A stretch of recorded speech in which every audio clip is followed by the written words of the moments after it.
Bueno, vamos a hacer entonces, decíamos que vamos a hacer un laboratorio virtual de espectrofotometría.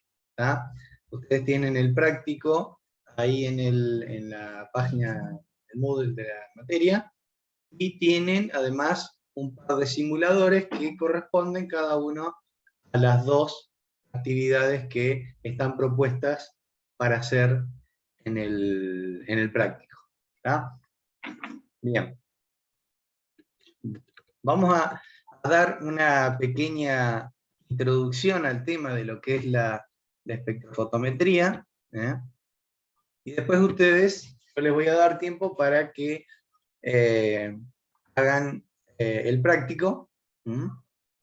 Vamos a hacer una clase abierta porque supongo que en el simulador van a necesitar alguna ayuda para utilizarlo, así que ahí vamos. Bueno, ¿qué es la espectrofotometría?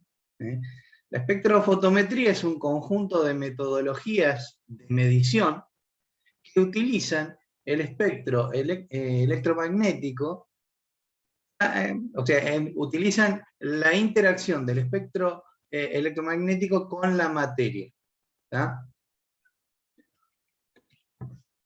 Ustedes, si recuerdan, vivimos nosotros y podemos ver gracias a que nosotros podemos percibir a través de los ojos, podemos percibir lo que se denomina el rango visible, la luz que nosotros vemos, los colores que nosotros vemos, se forman a partir de la interacción de ciertas longitudes de onda, del espectro electromagnético, con, por ejemplo, con la retina, bueno, con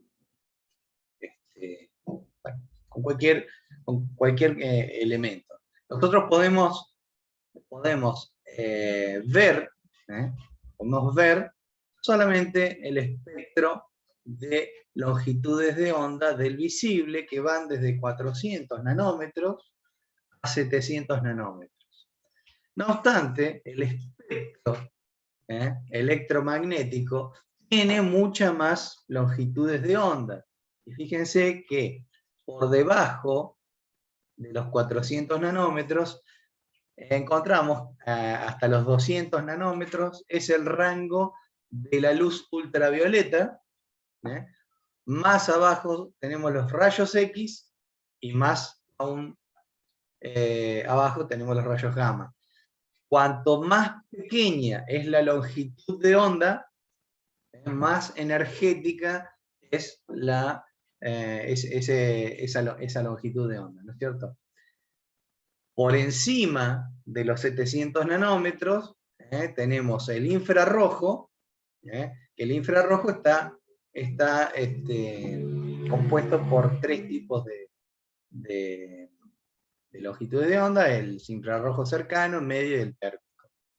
Y más allá tenemos las microondas, el radar y las ondas de radio. Todo eso es justamente por la longitud de onda del espectro electromagnético. Bueno, la interacción de la materia con el espectro electromagnético es bastante específica, y por eso es que se utilizan en espectrometría justamente esas interacciones específicas para medir un analito específico. ¿No? Bien, nosotros vamos a hablar de espectrofotometría.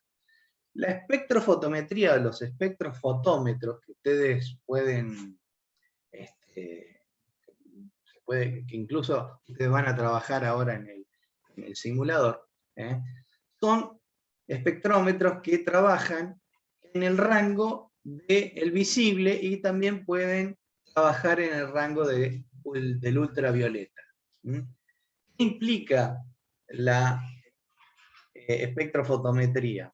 Bueno, justamente, si nosotros tenemos una muestra que está acá en este reservorio, que esto es una cubeta para un espectrofotómetro. Si nosotros le hacemos incidir una luz, obviamente esta luz atravesará esta cubeta que adentro tiene nuestro analito de interés, lo que nosotros queremos medir.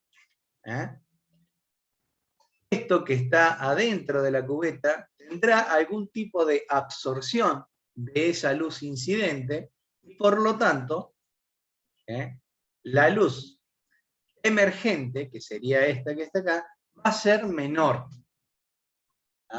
Entonces tenemos una luz incidente, la muestra que va a absorber la luz, y una luz emergente que va a ser menor que la luz incidente. Bueno, esto lo vamos a ver. Lo vamos a ver ahora. Generalmente en la espectrofotometría, lo que se utiliza es luz monocromática. ¿Qué significa? Esta luz incidente,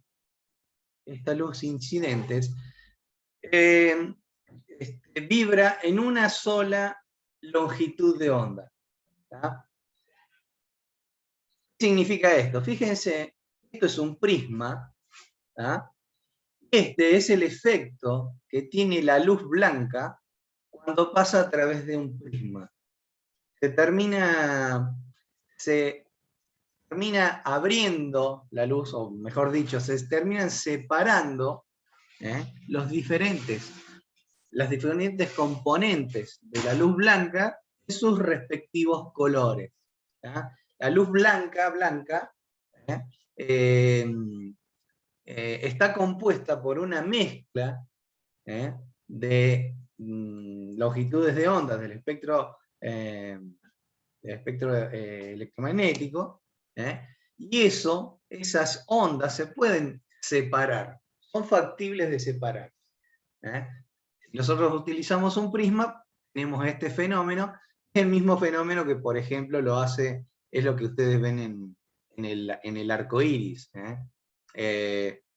Las nubes toman la luz que proviene del Sol y la va separando de forma, a muy grosso modo hablando, de manera que separa todas las longitudes de onda, y por eso es que nosotros podemos ver los diferentes colores. Como esa luz incidente, cuando hablamos en espectrofotometría de luz incidente, hablamos de esta luz como una luz monocromática. O sea, una luz en la cual yo la he pasado por algún tipo de mecanismo, como puede ser un prisma, he separado todas las bandas electromagnéticas y aislé una para tener luz monocromática.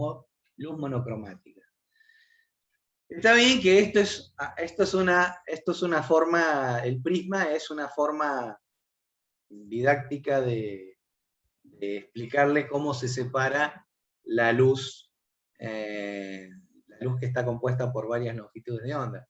De todos modos, en un espectrofotómetro los mecanismos de monocromación son bastante más complejos y bastante más precisos. No es que dentro de un espectrofotómetro vas a encontrar un prisma, sino que vas a encontrar otras cuestiones que hacen las veces de un prisma.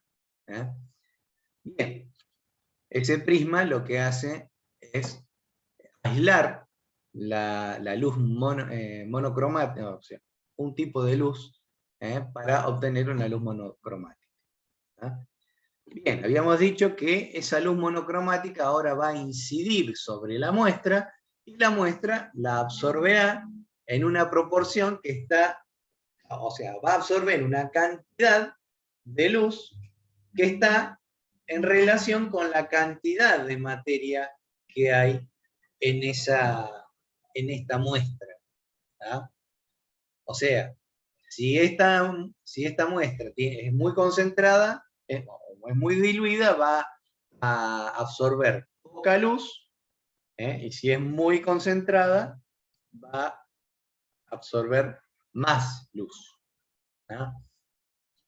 Hasta ahora, ¿alguna pregunta?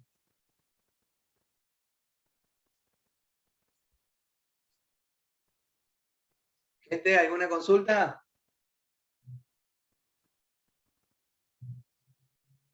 Bueno, bien. Cuando hablamos de luz incidente y luz emergente, podemos calcular la relación que hay entre la cantidad de luz incidente y la cantidad de luz emergente. La relación entre las dos luces, o sea, la cantidad de luz incidente y la cantidad de luz emergente, se lo denomina transmitancia. Y obviamente la transmitancia, fíjense que si siempre va a salir menos cantidad, o sea, la luz emergente siempre va a ser menor que la luz incidente. Por lo tanto, esta relación de transmitancia va a ir entre 0 y 1. Porque si acá no hubiese nada, y 1 sería igual a I0, por lo tanto este valor siempre no podría pasar por encima de 1. A eso se le llama transmitancia. También habíamos dicho que la cantidad de materia que hay dentro de esto que yo quiero medir, la cantidad de materia está en proporción a la cantidad de luz que es absorbida, a la cantidad de luz incidente que es absorbida. Perdón. Entonces ahí podemos nosotros hacer una relación entre la cantidad de luz absorbida por la muestra y su concentración. Y eso, a eso se lo puede expresar en una ecuación que dice que la absorbancia, o sea, lo que absorbe, la cantidad de luz que absorbe esta muestra, está en relación a su concentración, a la concentración o la cantidad de materia o analito que yo quiero medir, y está en relación directa también con la longitud del camino óptico que debe cruzar la luz incidente para emerger. ¿Qué pasa? Si esta longitud es mayor, más luz es la que va a absorber la muestra, porque hay mayor cantidad de muestra que interfiere en el camino de la luz incidente. Entonces, cuanto mayor sea la longitud del reservorio que tiene la muestra, mayor será la cantidad de luz que absorba. Así que son dos parámetros los que determinan cuál es la luz que va a emerger de aquí. Una es la concentración del analito, cuánto me absorbe el analito de la luz que le incide, y cuánto es el camino óptico que recorre la luz para llegar a salir de la muestra. Entonces, la absorbancia está en relación directa con la concentración y la longitud del camino óptico.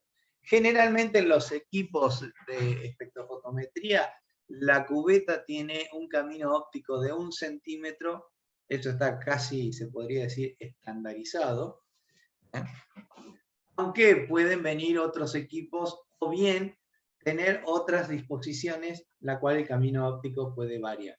¿ah? Pero por lo pronto, en los espectrofotómetros comunes que utilizan cubeta, generalmente la cubeta tiene 1 centímetro de largo y por lo tanto, esto es 1 centímetro casi siempre. Lo que nos hace, lo que deriva en lo siguiente, que la absorbancia sea proporcional a la concentración de la muestra. Este epsilon que está acá es una constante de proporcionalidad que se la denomina coeficiente de extinción molar. ¿Mm? Bien. La absorbancia es definida como el menos logaritmo de la transmitancia. ¿Ah? También va de valores entre 0 e infinito, solamente que, bueno, está acotada acá por los valores de transmitancia. Bien, quiere decir que si la absorbancia, como habíamos dicho anteriormente, es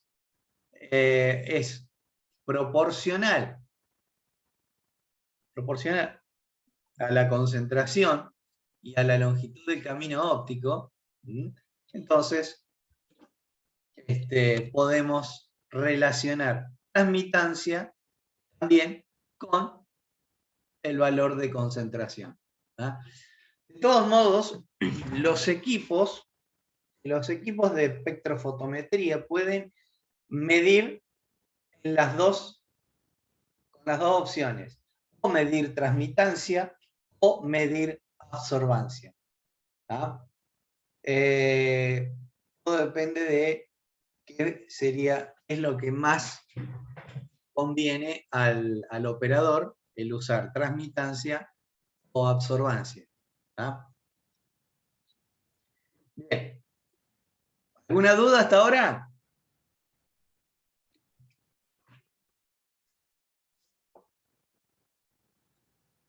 Hola chicos, ¿alguna duda hasta ahora? No, profe. Bueno, esto que ven acá es un espectrofotómetro. El espectrofotómetro, un espectrofotómetro, o sea, hay más complejos, hay más simples, pero básicamente se componen de una fuente de luz, o sea, generalmente la fuente de luz esta es luz blanca, la luz blanca puede ser proporcionada, por ejemplo, con una lámpara de tungsteno. La lámpara de tungsteno da una luz blanca que emite luz del espectro electromagnético dentro de los rangos del visible, entre 400 y 800 nanómetros. Después esta lámpara, generalmente, esta lámpara también puede ser una lámpara de deuterio, que la lámpara de deuterio abarca longitudes de onda del espectro electromagnético que están en el rango de la luz ultravioleta, entre 200 y 400 nanómetros. Por eso es bastante frecuente encontrar que los espectrofotómetros dicen que son espectro UV visible, ya que contienen las dos lámparas, la de tungsteno y la de deuterio, y por eso es que el espectrofotómetro puede medir tanto en el espectro visible como en el ultravioleta. El otro componente importante de un espectrofotómetro es el monocromador, que nosotros habíamos dicho, es como si fuera un prisma que separa las diferentes longitudes de onda de la luz blanca incidente, lo separa y aísla una de las longitudes de onda para que esta longitud de onda incida sobre nuestra muestra. Esto que ustedes ven acá, acá estaría nuestra muestra, que como es en donde el rayo que salga, o el rayo, la longitud de onda que salga del monocromador va a incidir en la muestra va a absorber esa luz y va a emerger, o va a haber unas emergentes con menor cantidad de radiación que el incidente, y eso se va a eso lo va a detectar un detector. Valga la redundancia. Bien, después, este detector, hay un amplificador y por último da la lectura. Pero básicamente un espectrofotómetro está constituido por estas partes. Una lámpara, un monocromador, la muestra y el detector. Y después otras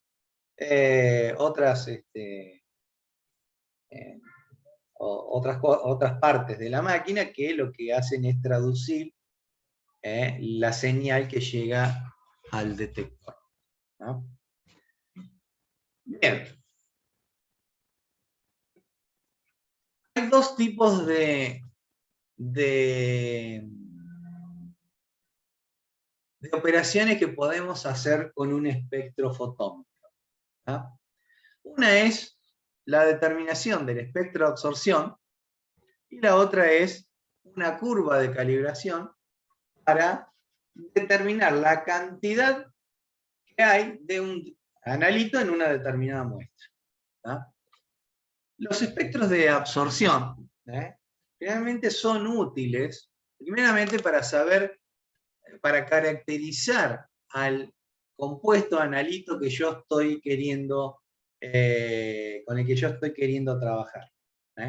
Fíjense, esta gráfica muestra cómo es el espectro de absorción de la clorofila B y cómo es el espectro de absorción de la clorofila A.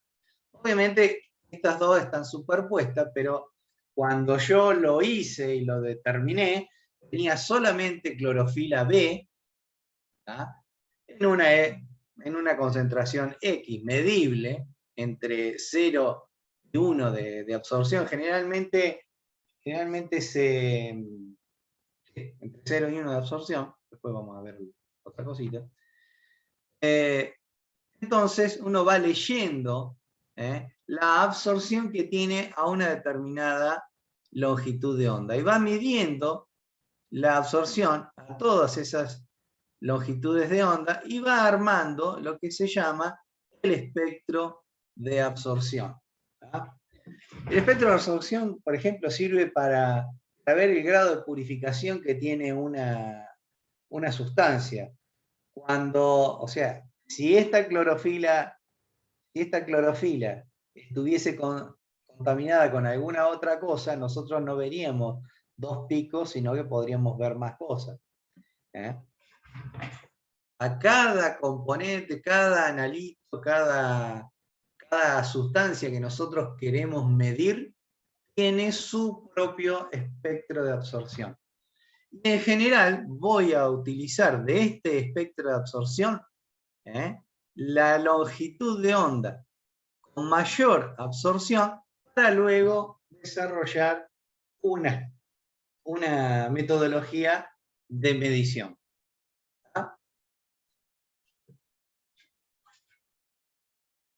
Bien. Acá tenemos la clorofila B, acá tenemos la clorofila A. Este sería en este espectro de la clorofila A tenemos una absorción mayoritaria aproximadamente entre los 680 nanómetros. Creo que los biólogos deben saber muy bien de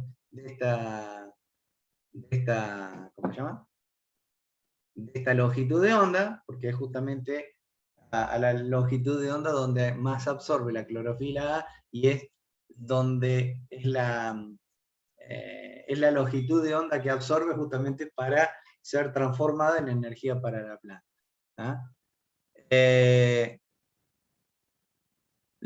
También tiene otro pico de absorción aquí en los 410 nanómetros, y la clorofila B tiene un máximo de absorción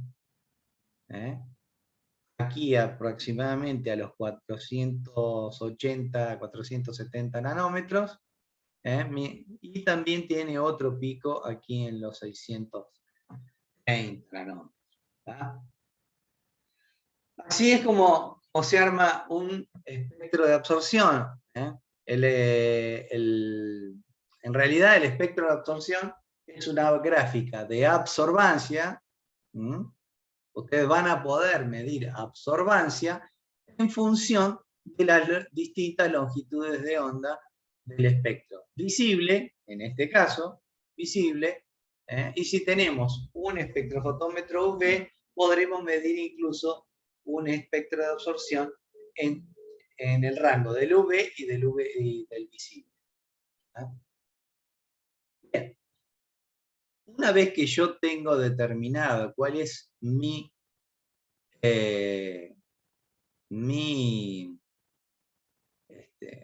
absorción, mi longitud de onda de mayor absorción, ahí es donde yo puedo determinar, o ahí es donde yo puedo diseñar un método de medición por espectrofotometría. ¿Por qué? El método, o sea, para hacer para medir un determinado analito, vamos a suponer que nosotros queremos medir un analito como algo que dé color. Dicromato de potasio. Bien. El dicromato de potasio tiene un color característico naranja bien definido. Y si yo hiciera diferentes diluciones de una solución madre de dicromato, encontraría que todas esas soluciones tienen diferentes colores, o sea, diferentes matices de color naranja, o diferentes intensidades del color naranja, por así decirlo. Bueno, justamente eso está en relación con la concentración de dicromato en esa muestra. ¿tá? Si yo a esas distintas diluciones que hice de dicromato les mido la absorbancia sobre el eje Y, voy a ir encontrando que a una determinada concentración voy a tener un punto de absorbancia, a otra concentración voy a tener otro punto de absorbancia, y así voy a poder ir armando una curva de calibración. La curva de calibración generalmente se hace con patrones de concentración conocida, al cual esos patrones de concentración conocida, yo le mido la absorbancia y puedo asociar una determinada concentración de analito a una determinada absorbancia. Si yo hago diferentes concentraciones conocidas de un determinado analito, voy a poder determinar la absorbancia de cada uno de ellos, y por lo tanto voy a tener la absorbancia de muestras cuya concentración es conocida. Con eso voy a poder armar esta gráfica en la cual voy a ir poniendo los puntos en la gráfica, y así voy a armar la curva de calibración. Cuando venga una muestra incógnita, yo como tengo esta curva de calibración, y esta curva de calibración generalmente tiene un formato lineal, este formato lineal puede ser expresado por una ecuación lineal de I igual a mx más b. Generalmente IMX más B es la ecuación de la curva, de esta curva, de esta de esta función lineal. ¿Ah? Esto, por ejemplo, el Excel lo calcula a través de la función de regresión lineal. La función de regresión lineal termina calculando la ecuación y también un valor que se dice R cuadrado, que cuanto más cerca está de 1, mayor es la confianza que uno puede tener en que esta curva de calibración representa la medición de lo que yo quiero medir. Igualmente eso lo vamos a ir viendo si quieren, lo vamos a ir viendo a medida que hagamos el práctico. Entonces, básicamente, el práctico consta de dos partes. Consta de dos partes. Primero, analizar y realizar un espectro de absorción con diferentes muestras que tienen ahí en el simulador. Y después, en la segunda actividad del práctico, ustedes van a hacer una curva de calibración. A ver.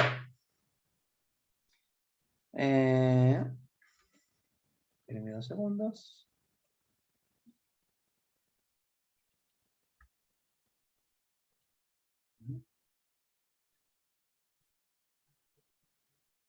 Bien.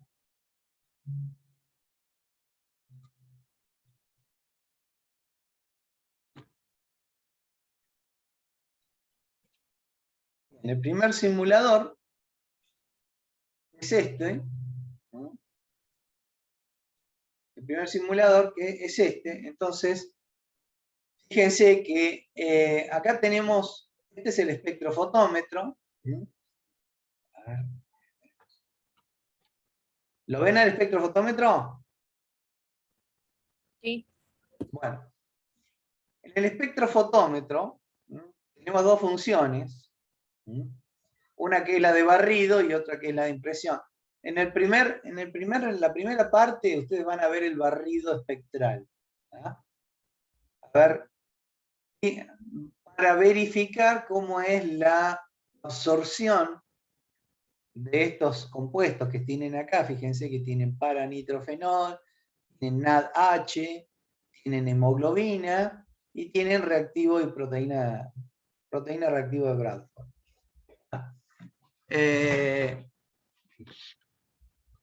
Ustedes van a poder agarrar, van a poder, por ejemplo, medir. Primeramente se va a encender la máquina. Esto generalmente es la tapa del compartimento donde tiene que ir la cubeta. Y aquí adentro tenemos la luz incidente y la luz emergente. O sea, tenemos todos los componentes de un espectrofotómetro. La fuente de luz, el monocromador. Aquí va a ir la celda con la muestra, donde va a haber una luz incidente, donde va a haber una luz emergente, que va a ser detectado y traducido en valores que nosotros podamos manejar. En este caso, este espectrofotómetro trabaja con absorbancia. Y para la primera parte del práctico, van a usar el barrido espectral, la función de barrido espectral. Después vamos a hacer la curva de calibración en una segunda parte. También tenemos esto que dice acá A0, es una función que siempre viene en todos los aparatos, que es la de el cero de absorbancia. Nosotros siempre tenemos que medir nuestros analitos en referencia a un blanco. Siempre cuando hagamos una metodología analítica, siempre hay un blanco, o sea, una muestra en la cual no hay nada, o hay cero, se considera que hay cero del analito que yo tengo que medir. Entonces, el cero de absorbancia, tiene que haber una muestra con 0 de absorbancia, que implica que no hay nada del analito que yo tengo que medir. Obviamente, para medir el 0, el blanco tiene que contener todo lo que vendría con la muestra, o sea, todo lo que vendría con el analito, menos el analito que voy a medir. Ese sería el blanco. O sea, la matriz donde se encuentra el analito tiene que estar representada en el blanco.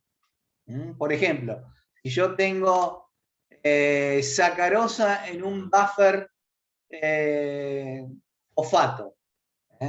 Bien, ¿qué pasa? Si mi analito es la sacarosa, está en una solución con un buffer fosfato, mi blanco deberá ser buffer fosfato. ¿Para qué? Bueno, porque obviamente el 0 se tiene que determinar con la matriz en donde se encuentra mi analito, y así poder tener una referencia para armar o sea, una curva de calibración. Y en el caso de que ustedes van a hacer ahora en el espectro en el barrido espectral, ustedes van a tener que tomar como blanco agua. Porque se supone que todas estas soluciones todos estos analitos están en agua. Entonces todos los barridos espectrales que ustedes hagan, los van a tener que hacer como referencia con agua. Bueno, gente. Bien. Recuerden que esto tiene que estar prendido. Antes de apagar el equipo tiene que estar cerrada la cubeta, porque si no, no le va a prender. Y bueno, si tiene alguna pregunta, pregunten. Si no, ya los dejo haciendo el práctico. Y cualquier cosa me van consultando. Sobre todo en el manejo del espectrofotómetro virtual.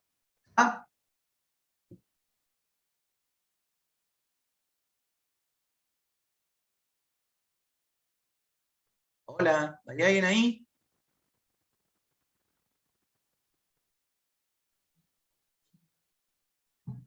Sí, Carlos.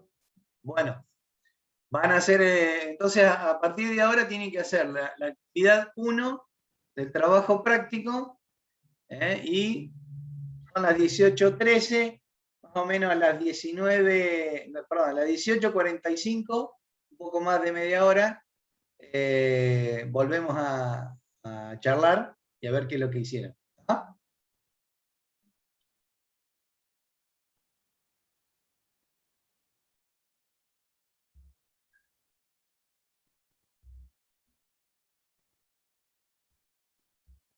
Bueno, supongo que ya estarán haciendo el práctico.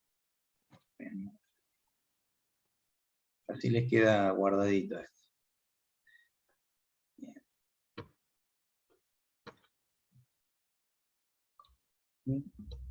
Profe, bien. ¿Cualquiera de las 3 cubetas que usemos está bien? Sí. Cualquiera de las 3 funciona.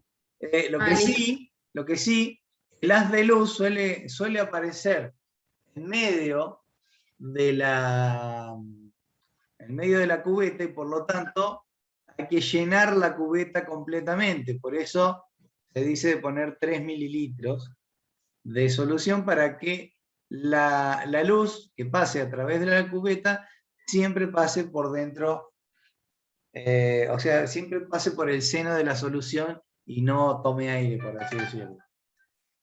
Bien, eso sería el procedimiento. Dice, abrir la tapa, primeramente hay que prenderlo al espectrofotómetro.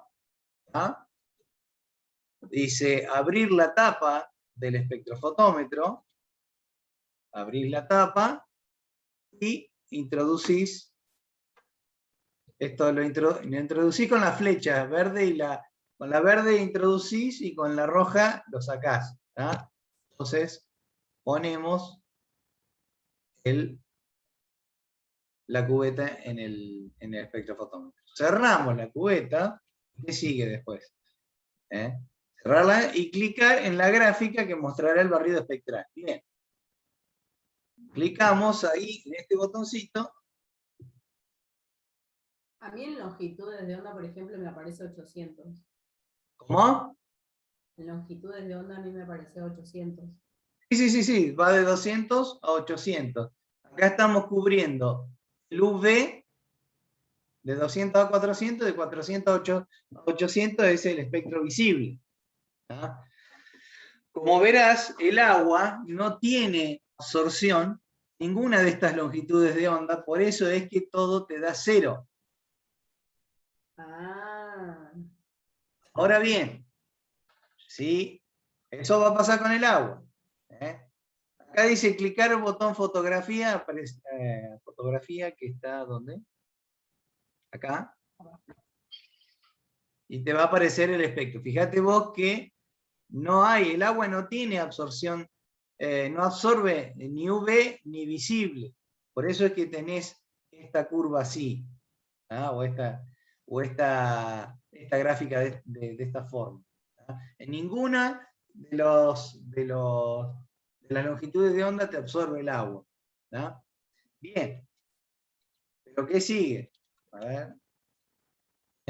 Aparecerá en la ventana con el gráfico, colocar el cursor sobre el gráfico, apretar el botón derecho y copiar imagen. Bueno, esto después vos lo vas manejando, ¿no? Para conseguir, o sea, esto le ponemos botón derecho, copiar imagen, lo pones en una hoja, para ir viendo cuáles son los espectros, identificando cuáles son los espectros que vas haciendo. ¿Está? ¿Está? Sí. Bien, entonces, seguidamente, una vez que vos haces esto, seguidamente vas a repetir los pasos 2 a 8, desde acá hasta acá, pero con estos otros compuestos. ¿Ah? Con el paradinitrofenol, la hemoglobina, perdón, sí.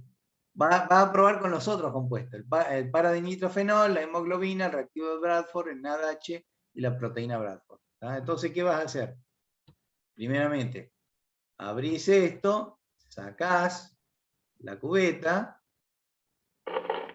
Vamos a utilizar la cubeta 2 ahora, y vamos a colocarle, por ejemplo, para dinitrofenol. ¿Tá? Entonces ponemos 3 mililitros de paradinitrofenol.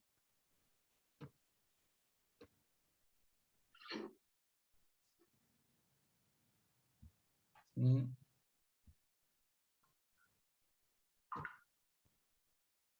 Ahí está. Bien. Ahí tenemos 3 mililitros de paradinitrofenol. Entonces, volvemos a colocar en la cubeta en el espectrofotómetro, cerramos el espectrofotómetro y medimos el espectro de absorción.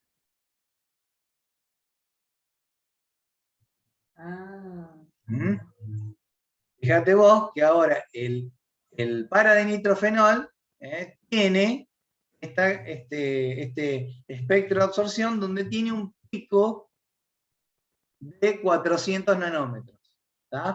Esta es la longitud de onda que este compuesto más absorbe. ¿Tá? Después tiene otro pico acá, fuera del UV o en el límite del UV, que generalmente no se considera mucho, sobre todo para cuestiones analíticas, para desarrollo de métodos analíticos, sino que se va a medir, fíjate vos, en una longitud de onda de 400 nanómetros. Esta sería el pico de mayor absorción. ¿Está? Ah, bien. Bueno, y así tenés que probar con el resto. ¿Ah? Bien. Bueno. Te dejo ahí seguir jugando con esto. Bueno. Bueno, gente, a ver.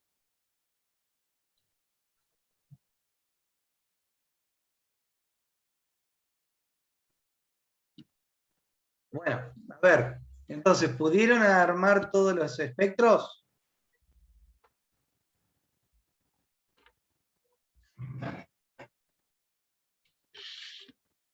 Hola.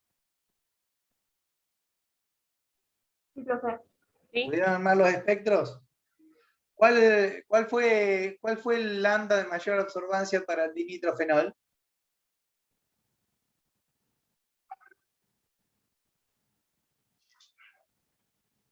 A los 400. Ah, 400. Bien. Muy bien. ¿Cuál fue el pico, el lambda de mayor absorbancia de la hemoglobina?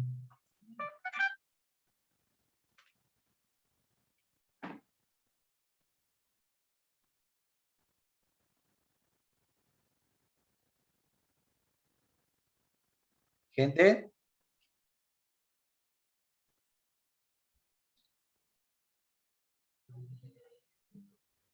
Un poquito más de 400. 410. No.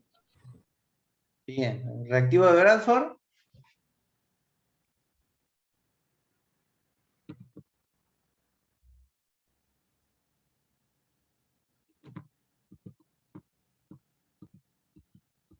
También es más de Profe, ¿por qué le da ese resultado? A nosotros con una compañera nos aparecía 800. No sé qué estábamos haciendo mal.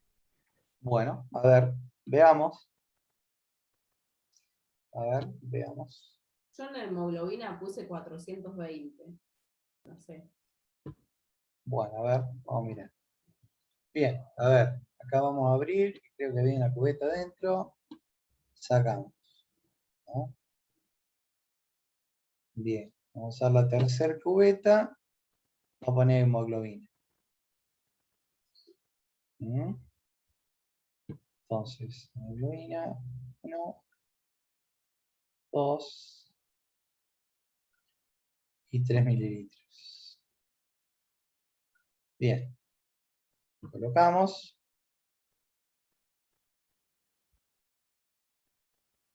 Cerramos cubeta y hacemos el espectro.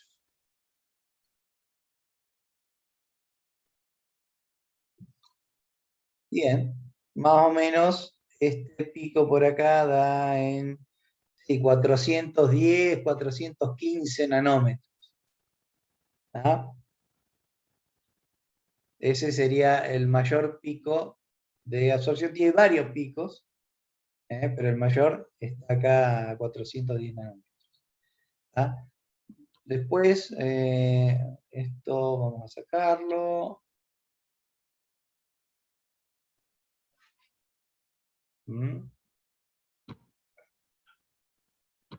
Y vamos a vaciarlos. Vamos a probar el NADH. ¿Ah? NADH. 1, 2. También el NADH, fíjense que es transparente, no tiene ningún color.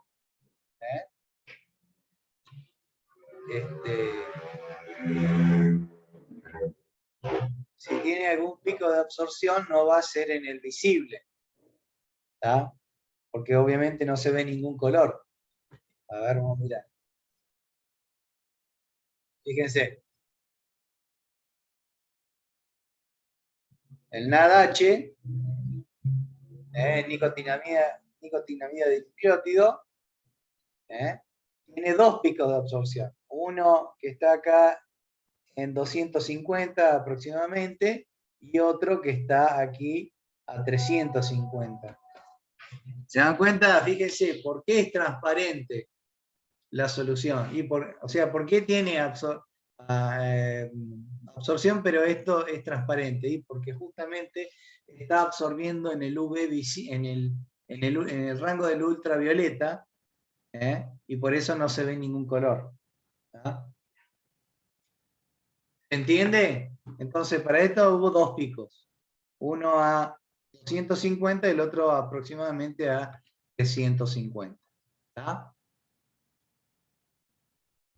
Digamos, o sea, ¿así es como lo hicieron? Sí. Bien. Entonces, a ver qué otro teníamos. Reactivo de Bradford, ¿qué pico le dio?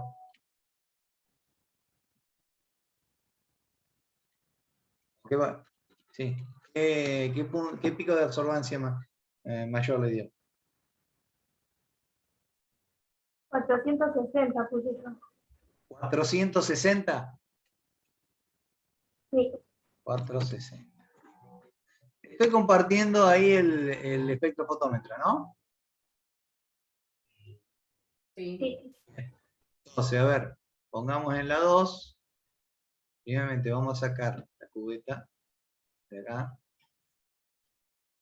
Y en la 2 le vamos a poner reactivo de Bradford.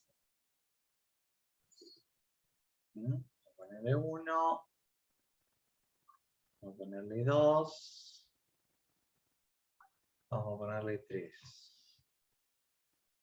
¿Ah? Bien. Colocamos. Cerramos. Hacemos el barrido. ¿Cuánto habías dicho? 460. Bien.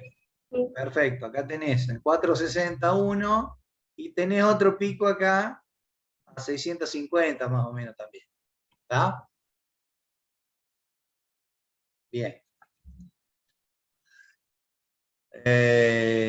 Bueno, ¿los otros los hicieron? O sea, perdón, sí, 460 y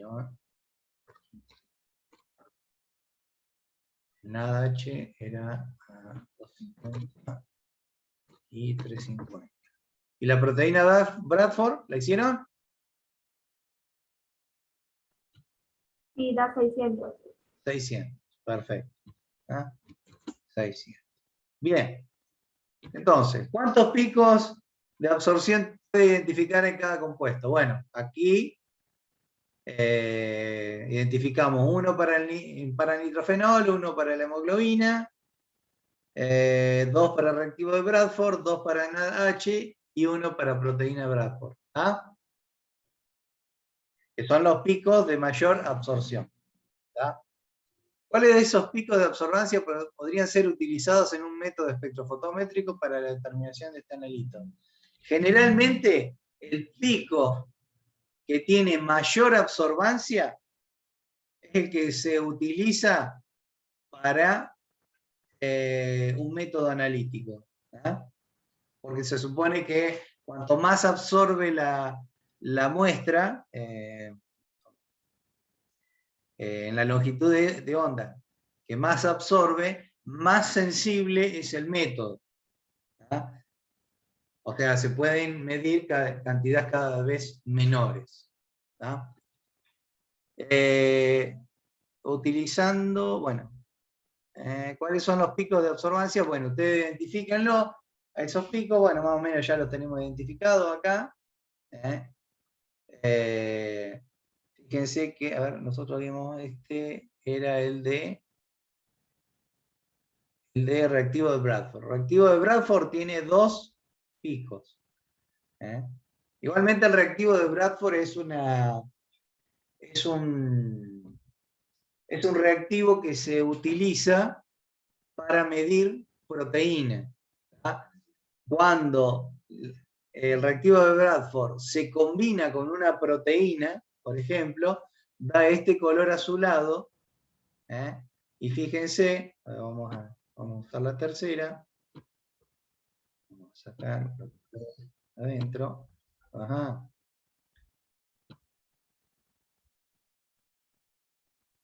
Vamos a cargar la tercera con la proteína. O sea, esto que viene acá es una proteína, que reaccionó con el reactivo de Bradford. Queda esta solución azul, que si ustedes se fijan, cuando proteína es colocada junto con el reactivo de Bradford, el espectro de absorción da un pico en los 595 nanómetros. ¿Ah? Los 595 nanómetros se suele hacer la medición de proteínas con el reactivo de Bradford. ¿Ah? O sea, el reactivo de Bradford prácticamente a esta longitud de onda no absorbe, pero cuando se le adiciona una proteína, se combina la proteína con el reactivo de Bradford, generando este espectro, que tiene un pico máximo en 595, y por lo tanto se utiliza esa longitud de onda, 595, para medir diferentes cantidades de proteína en un extracto, por ejemplo. Entonces, habíamos dicho, ¿cuáles son los picos de absorbancia que podrían ser utilizados en el método de espectrofotómetro para la determinación de este analítico? Bueno, la proteína Bradford generalmente se utiliza 595 nanómetros, ¿tá? Que es el espectro que se produce cuando el reactivo de Bradford se combina con cualquier tipo de proteína. ¿Está claro eso?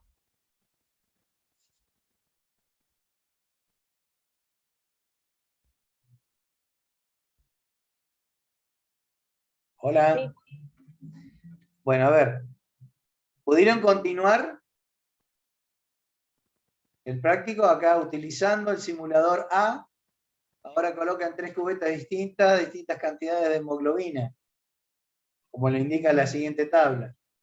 2 mililitros de agua, 1 de hemoglobina, 1 mililitro de agua, 2 de hemoglobina, y 0 mililitros de agua y 3 de hemoglobina. ¿Lo pudieron hacer a eso? Sí. ¿Sí? No, yo no. Bueno. A ver. Sigo en el espectrofotómetro acá, ¿no? Sí. ¿Le estoy mostrando el espectrofotómetro? Sí. Bien. Entonces, lo que había que hacer acá, bueno, vamos a vaciar todas las cubetas. Bien, vaciamos todas las cubetas y colocamos. Vamos a colocar hemoglobina, vamos a cerrar esto. Vamos a colocar agua. Lo primero que me decía es colocar 2 mililitros de agua. 2 mililitros de agua.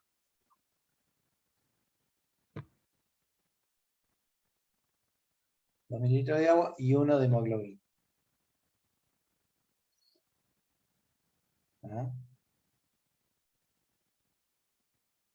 En la otra tenía que colocar, acá tengo que colocar 1 mililitro de agua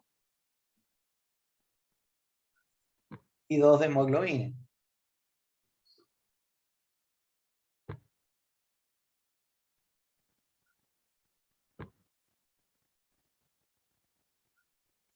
En el tercero tengo que colocar, perdón, 3 mililitros de hemoglobina.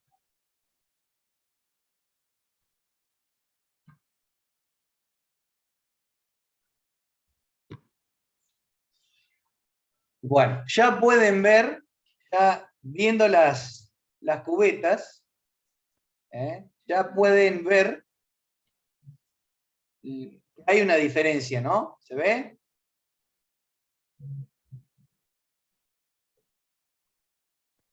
¿Gente? Sí, profe. ¿Se ve, no? Bueno, vamos a hacer el espectro de cada una. ¿Tá?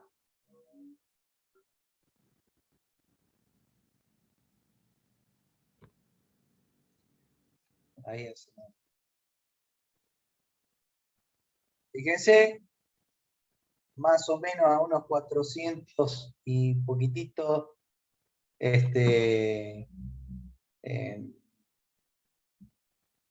nanómetros, tenemos el pico de mayor absorbancia. ¿tá?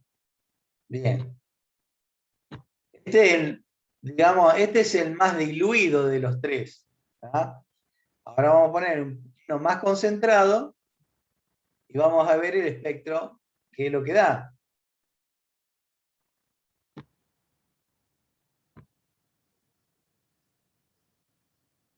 Fíjense que me da también un pico a 410 más o menos, ¿tá? Pero ya con una absorbancia mayor. ¿Tá? Y si ponemos el último, a ver, sacamos este.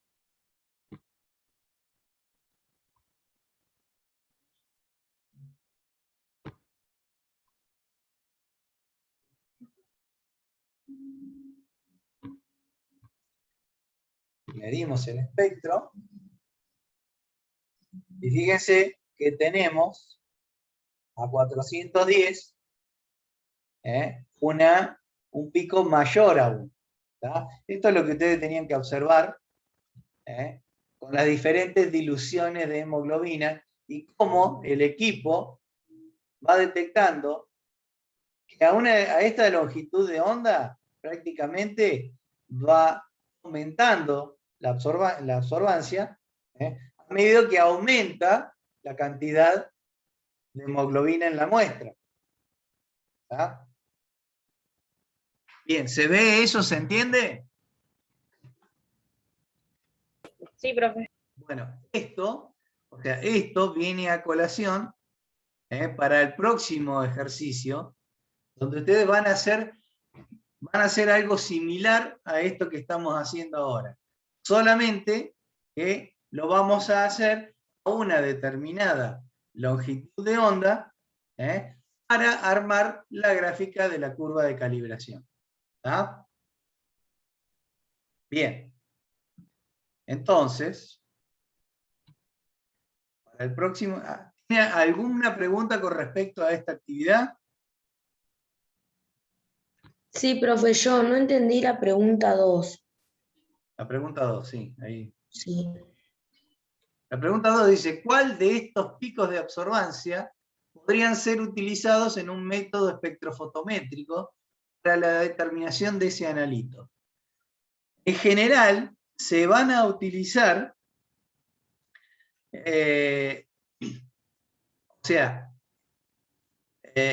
cuando hablamos de picos de absorbancia, estamos hablando del pico de mayor absorbancia o la longitud de onda que tiene la mayor absorbancia de ese analito. ¿No? Bien, espérate, vamos a dar un ejemplo. Vamos a volver a este. Y ya le estoy acá, voy a dejar de compartir esto. Vamos a compartir esto. Fíjense, esta es el barrido de la hemoglobina. ¿Tá? Este es el pico de mayor absorción. ¿Tá? Entonces, si yo quisiera hacer un método analítico para medir hemoglobina, podría elegir esta longitud de onda, que es la de mayor absorbancia, para armar un método de medición. Entonces, ustedes vieron que cuando iba del más diluido al más concentrado, este pico se iba aumentando. ¿Lo vieron a eso, no?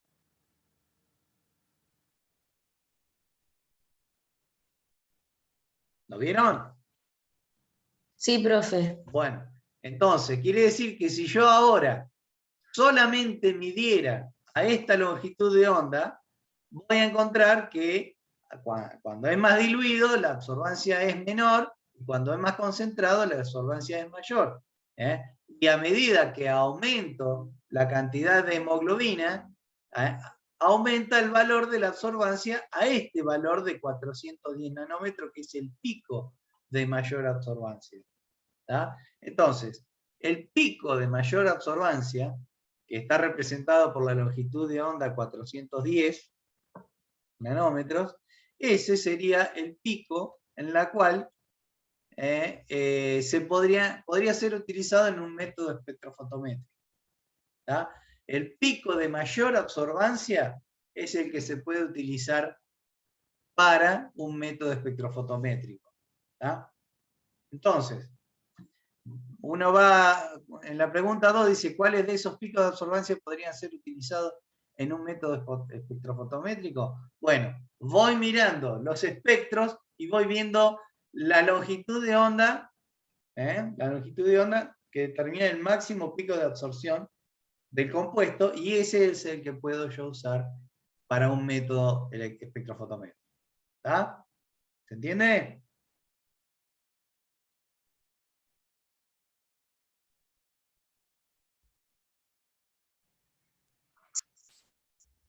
¿Hola?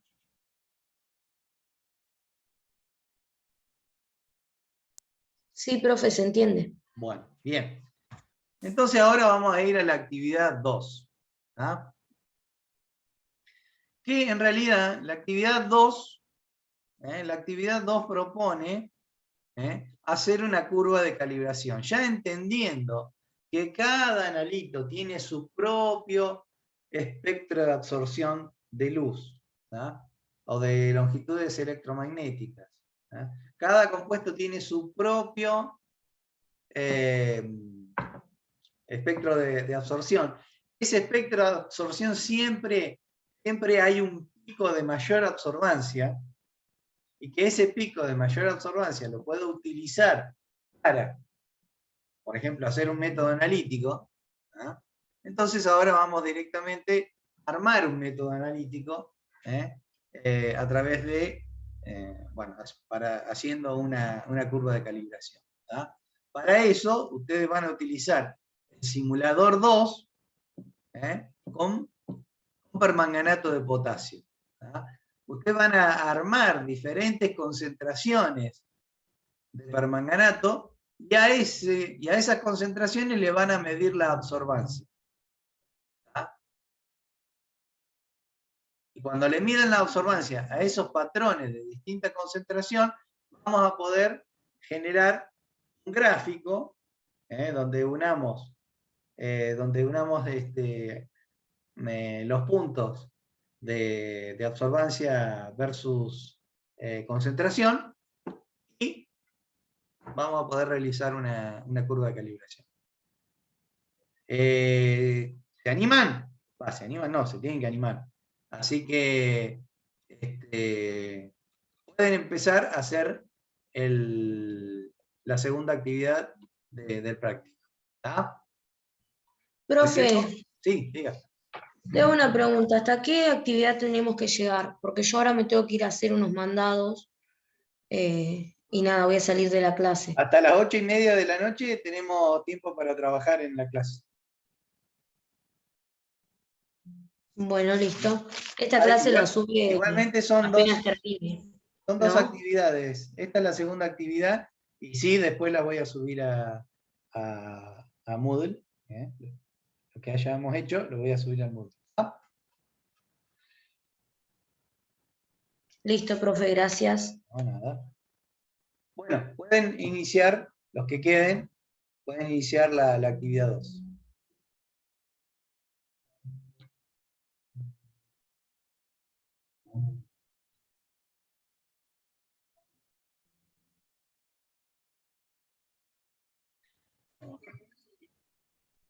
Bueno, a ver, cuéntenme qué hicieron con la de la segunda parte.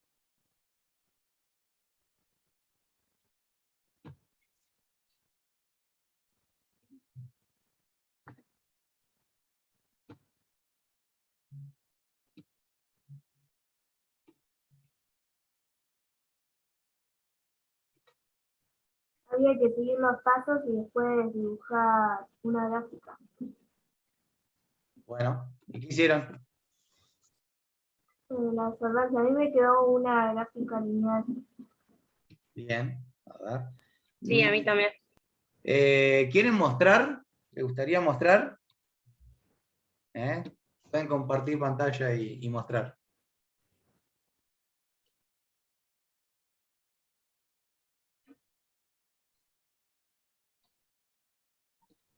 Yo lo hice aparte y no me anda muy bien la cámara.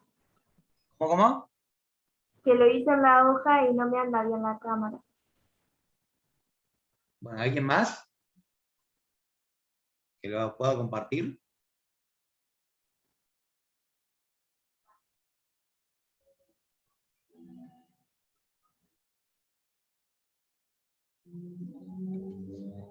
Bueno.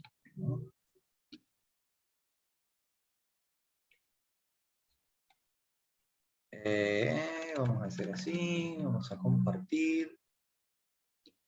Allá, usaron este simulador, ¿no es cierto?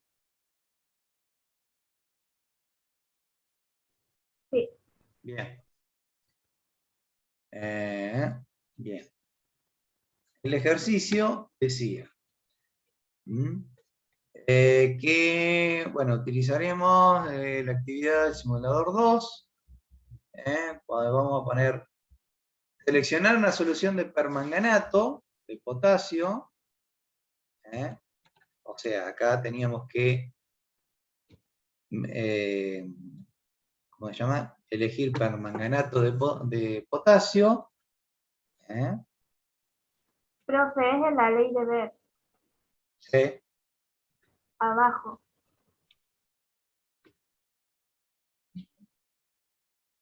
Tiene 2 cuadritos. Ah, ¿vos decís que este no es el simulador? No, el otro se decía que había que usar. Ah, perdón, está bien. No dije nada. Ley de ver. Es. ¿Ese? Bien. Vamos a elegir este. Ahora sí. Bien. Ah, sí, me acuerdo. Bueno, fíjense. Entonces, seleccionar permanganato de potasio. Obviamente, seleccionamos permanganato de potasio como solución a determinar. Encendemos el monocromador clicando el botón rojo. A ver. Encendemos el monocromador. Bien. Se elige la opción del registrador en modo de absorbancia. ¿Dónde está? Acá modo absorbancia. Tenemos transmitancia y absorbancia. Y completamos la siguiente tabla. El patrón 1 tiene 0. A ver, fíjense que acá nosotros tenemos bueno,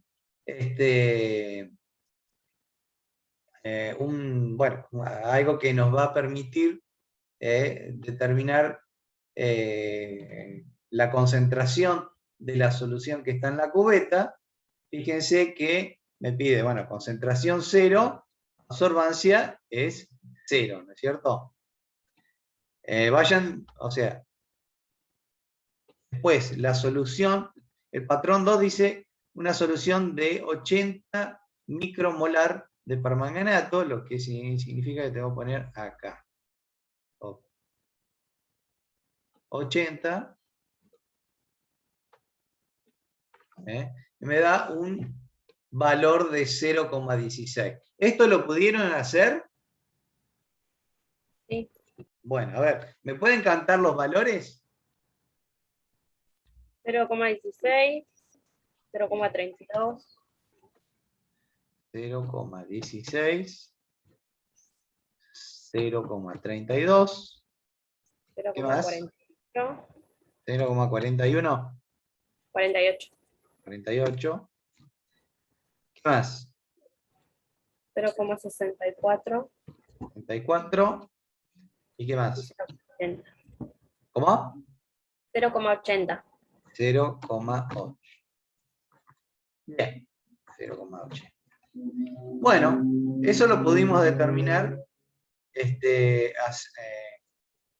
pudimos armar esta tablita y ahora esto lo podemos dibujar en una hoja de papel cuadriculado, milimetrado, pero fíjense, yo voy a hacer un poco de trampa acá y lo voy a armar en una tabla de Excel. A ver, espérenme 2 segundos que ya lo armo. y se los comparto. Bien.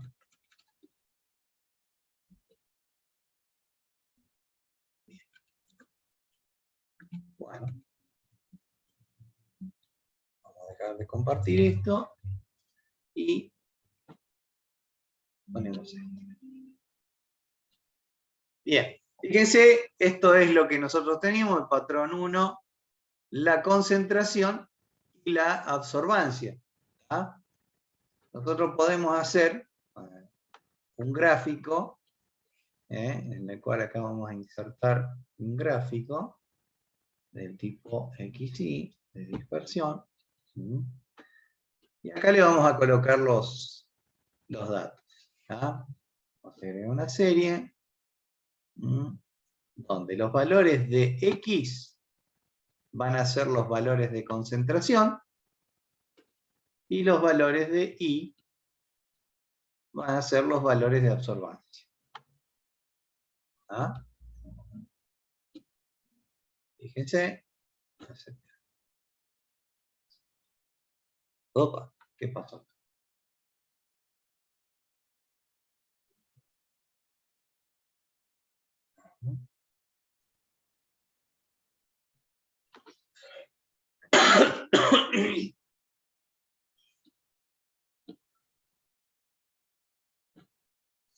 Bien, entonces vamos a hacer eso. Esto no tiene ningún error. Pero por las dudas, 0, 0, 6, 0,32, 0,38, 0,64 y 0,8. ¿Vieron cómo quedó esto? Acá tenemos absorbancia.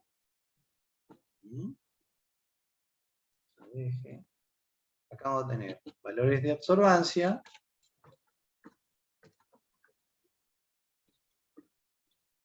Y acá vamos a tener valores de concentración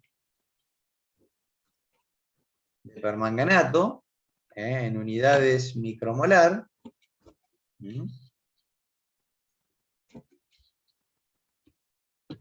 Y a medida, y para 0 obviamente tenemos 0, para 80 tenemos este valor, y así sucesivamente. Fíjense que esto, si yo uno los puntos, me queda una recta.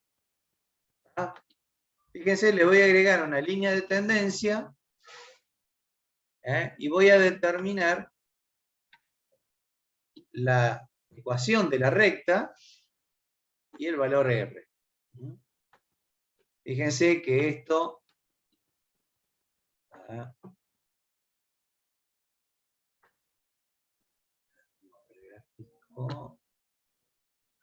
nueva.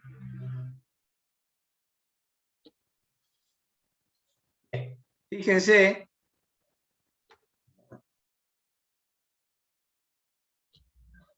que los puntos me determinaron una recta.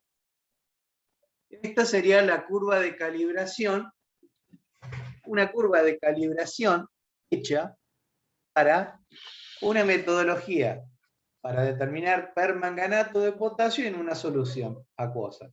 Entonces, ahora nosotros, fíjense que esto determina, esto está un poco chico, pero vamos a ver si lo cambiamos.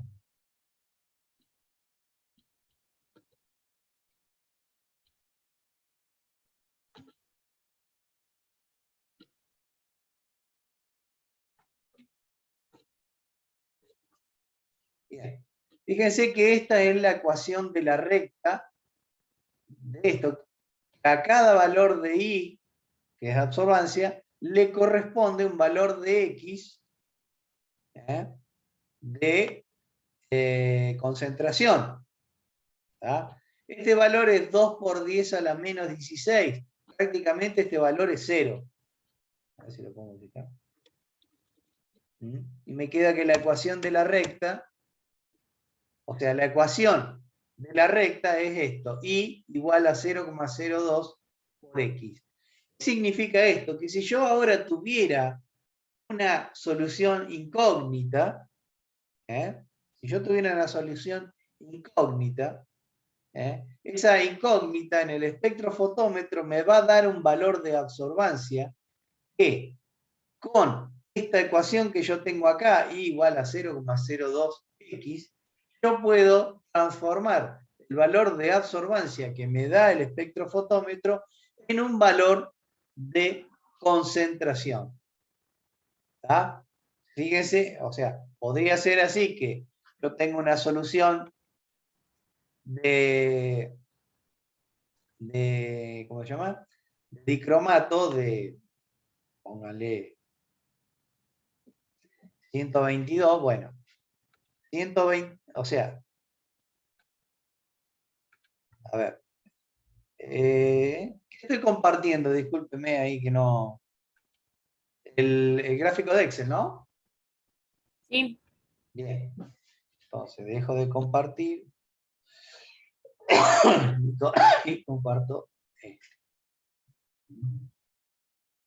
Bien, supónganse que yo tengo, acá tengo una muestra que al meterlo en el espectrofotómetro me dio 0,31 de absorbancia.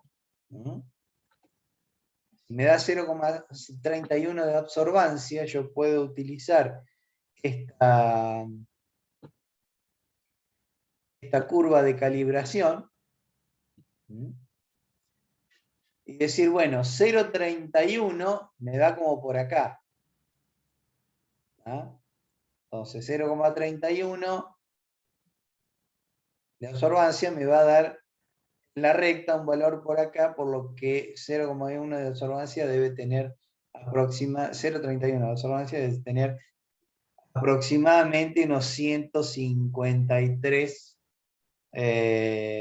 micromolar de permanganato de potasio. ¿Se entiende para qué se hace una curva de calibración? Una curva de calibración lo que hacen es colocar patrones donde se les mide la absorbancia, patrones de concentración conocida. A esos patrones de concentración conocida se les mide la absorbancia y se genera una gráfica de este tipo, donde se puede generar una recta, una regresión lineal. Esa regresión lineal está asociada a una ecuación de una función lineal, ¿tá? Y por lo tanto, esa función va a relacionar la absorbancia con la concentración. Y entonces, una vez que nosotros tengamos una muestra incógnita, que por ejemplo acá, si yo tengo una muestra incógnita que tiene una absorbancia de 0,4, eso quiere decir que la concentración de esa solución de permanganato de potasio tiene una concentración de 200 micromolar, por ejemplo. Y así puedo seguir, fíjense, si la absorbancia de una solución de permanganato tuviera 0,6, fuera de 0,6, el punto de intersección de la recta está aquí, eso quiere decir que tiene 300 micromolar de permanganato de potasio. Así es como se arma una recta de calibración, y para esto sirve la recta de calibración, para que tomar como referencia cuando yo tenga una muestra incógnita, le mida la absorbancia y pueda con esa absorbancia calcular la concentración en este caso de permanganato de potasio. ¿Se entiende para qué hacer una curva de calibración? Sí. Bueno. Bien, ¿qué más sigue en la...? Bueno, la curva de calibración tiene un comportamiento obviamente que es recontra lineal. La absorbancia es directamente proporcional a la concentración, fíjense que como esto me da una recta, prácticamente la absorbancia es directamente proporcional a la concentración y tiene un coeficiente de proporcionalidad que es de 0,02. En otros términos, nosotros podríamos expresar eso de esta forma. La absorbancia es igual a una constante de proporcionalidad por la concentración. ¿Ah? Esta constante puede ser calculada de esta forma, que no es otra cosa que la pendiente de la recta. ¿Ah? Bueno, entonces, habiendo hecho eso, ahora se pueden hacer los ejercicios. ¿Eh? Fíjense que, nada, lo que plantea esto es tener, al tener 5 frascos de permanganato de potasio fueron analizados en el espectrofotómetro y la absorbancia de cada muestra dio estos valores de absorbancia. Bueno, utilizando la ecuación de esta recta, nosotros podemos averiguar cuáles son los valores de concentración. ¿Ah? En el segundo ejercicio acá dice, mueve de lugar la flecha esta. ¿Qué es la flecha esta? ¿Qué es lo que hace variar esto? La concentración. O sea, más antes. ¿Qué es lo que estoy variando acá? Estamos viendo la gráfica igual, profe. Bueno, pero ¿qué es lo que estoy haciendo? Al mover esta gráfica, ¿qué es lo que estoy haciendo? Lo que estoy haciendo es cambiando el camino óptico. O sea, cambiando de longitud el camino óptico. ¿Se acuerdan? Que esto no solamente dependía de la cantidad de analito que absorbe la luz, sino que también depende del camino óptico que atraviesa la luz. En el camino óptico que atraviesa la luz se encuentra con mayor cantidad de analito con el que interactuar. Por lo tanto, fíjense que cuando esto es cortito, yo tengo una absorbancia de 0,19. Pero a medida que yo alargo el camino óptico, la absorbancia aumenta. ¿Se entiende lo de camino óptico? Recuerden que hace un ratito habíamos hablado que las celdas espectrofotométricas generalmente tienen 1 centímetro de camino óptico. ¿Está? Profe, Sí. no se está viendo el medidor, estamos viendo el Excel. Ah, perdón. Ahora les muestro.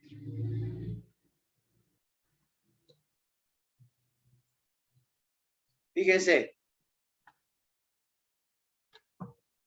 Si yo tengo ese camino óptico, me da una absorbancia de 0,25. Ahora, si aumento el camino óptico, aumenta la cantidad de solución que tiene que atravesar el haz de luz y obviamente va a interactuar con mayor cantidad de moléculas aquí en este camino óptico. Y por lo tanto, la absorbancia va a ser mayor. ¿Está? ¿Se entiende eso? Lo que yo varía aquí con la flecha es el camino óptico, que también es otra parámetro o otra variable que hace, que modifica la absorción de una solución, ¿no? ¿Ah? Bien. Entonces, en el segundo, dice, mueve de lugar la flecha para alargar y acortar, y realiza nuevamente la curva de calibración siguiendo los pasos mencionados. Y responde las siguientes preguntas. Bueno, ¿qué sucede con el valor K, pendiente de la curva? Y todo eso. ¿Ustedes lo van a hacer a esto? ¿Ya lo hicieron?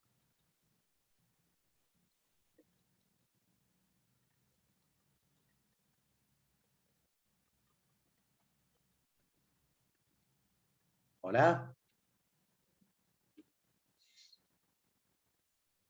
Sí, yo lo hice. ¿Ya lo hiciste? Bueno, a ver comentame, ¿qué te dio? Achicándolo, el K me dio 4 por 10 a la menos 3. Y agrandándolo, me dio 9,94 por 10 a la menos 4. Perdón, qué cosa te dio? El K, Sí, el K. la Ah, constante. bien, La la constante. constante.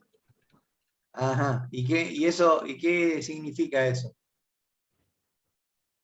¿Qué sucede con el valor K cuando se alarga o se acorta el camino óptico?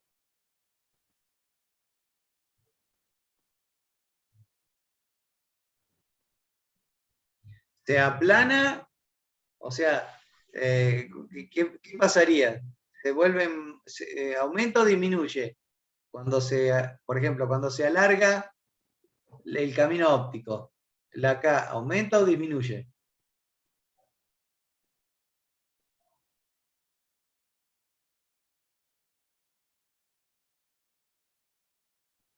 ¿No disminuye? No sé, decime vos, qué es lo que pasó ahí. No recuerdo los valores que me dijiste. Sí, disminuye. Disminuye. Quiere decir que si ¿cómo se llama? El valor de K disminuye, la pendiente de la curva también disminuye, se hace más plana, más achatada. ¿Tá? Bien. A ver, vamos a... Bien, las mediciones de una dada concentración tendrán valores mayores o menores. O sea, cuando se extiende el camino óptico, la concentración, ¿tendrán valores mayores o menores?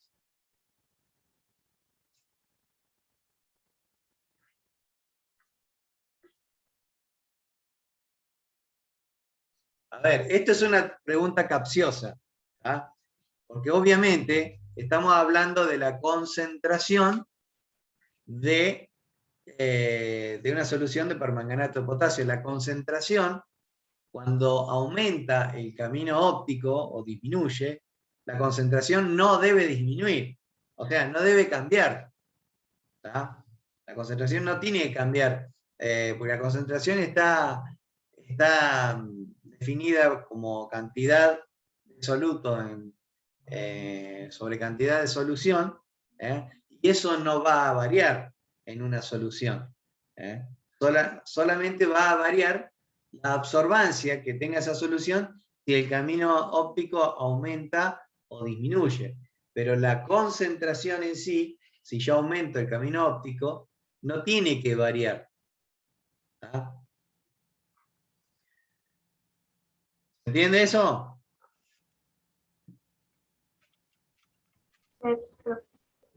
Bueno, y se enuncia el efecto que tiene la longitud del camino óptico en las mediciones realizadas. Y bueno, obviamente el camino óptico, cuanto mayor es el camino óptico, mayor es la absorbancia de la muestra, y cuando más pequeño es el camino óptico, es menor absorbancia de la muestra. ¿Tá? Bueno, explique cómo se relacionan estos resultados con la expresión matemática de la ley de Beer. A es igual a epsilon por C por L. Bueno, obviamente A sería nuestro valor I, C es la concentración, L es el camino óptico, que nosotros recién variamos, y E sería la constante de proporcionalidad entre cada uno de los valores. ¿Tá? Bien. Esta actividad 3 va a quedar, o sea, va a quedar para ustedes para hacer en la casa. ¿Tá?